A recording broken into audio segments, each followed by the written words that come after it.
Lukan und heute gibt es das lang ersehnte Q&A, zumindest den ersten Teil davon. Zuallererst möchten wir euch natürlich danken für die vielen Fragen, die ihr uns eingereicht habt. Die waren sehr kreativ und zahlreich durchaus.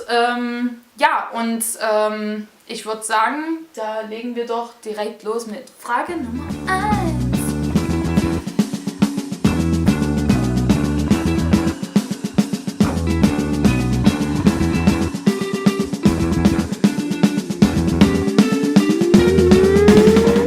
How do you feel about sometimes being labeled retro 70s? Schubladen sind immer die falsche Richtung, wenn es um Wukan geht. Also ich bin Baujahr 90. Das ist auch Retro. Ja, ich bin auch Retro, aber noch nicht ganz so alt. Ich bin auch Retro, aber nicht ganz so alt. Man kann ja auch schon fast sagen, dass die 2000er ja schon fast Retro wieder sind. Ja, es ist schon wieder so lange her. Gott, kommt die große Prozesswelle. Retro-Welle. No Ages. Wann ist Britney Spears endlich wieder in? Damit ich alle meine Britney... Sound von Britney Spears. Ich finde es nämlich gar nicht cool, Retro genannt. Also wenn Leute unsere Band oder unsere Musik als Retro-Rock bezeichnen. Nämlich aus einem Grund, Retro ist eigentlich per se immer negativ belegt in unserer Szene sozusagen. Es kommt immer dieses, naja, jetzt kommen die ganzen Retro-Bands und die machen alle das Gleiche. Und es stimmt schon, dass da ein gewisser Konsens ist zwischen den sogenannten Retro-Bands. Auf der anderen Seite, was ist Retro? Lenny Kravitz hat vor 25 Jahren schon Retro-Rock gemacht. Ist das dann auch Retro mittlerweile? Oder? Und dann auch dieses 70er-Ding. Ich meine, was ist 70s-Rock? Ist das Glam-Rock? Ist das Punk-Rock? Ist das Proto-Punk? Ist das Proto-Metal? Ist das New Wave of British Heavy Metal? Ist das Blues-Rock?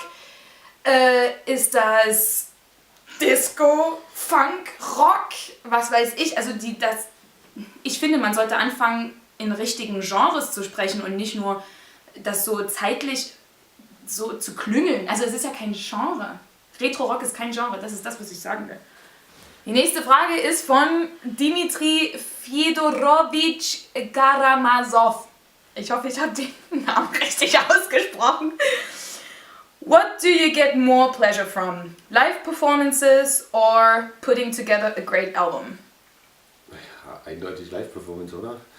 Ich meine, ein Album zu bauen macht zwar auch Spaß, aber es ist halt bedeutend mehr Stress als Live-Performance. Und dann noch die Wartezeit und dann musst du gucken, ob das überhaupt ankommt. Bei einer Live-Performance hast du halt direkt dein Feedback.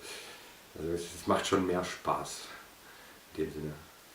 Ja, auf jeden Fall. Die Energie ist einfach viel schneller spürbar und live. Es geht nichts über Live-Spielen. Ich finde das ja. Ich mag ja beide Sachen gern, weil ich finde, wenn du ein Album zusammenstellst, dann kannst du noch experimentieren, du kannst Dinge ausprobieren, die die live nicht funktionieren würden oder ja, einfach schon personell. Es ist ja bei uns doch recht begrenzt, aber auf dem Album, da haben wir so viele verschiedene Instrumente, die wir spielen, dass es dann schon wieder anders, ja, es passt schon in eine andere Kunstform in dem Moment. Also würde ich das sogar eher getrennt sehen, Album und Live. Aber ich glaube, ich persönlich würde jetzt kein Live-Album, ich würde kein Album aufnehmen wollen, ohne dann die Songs irgendwie auch live zu spielen.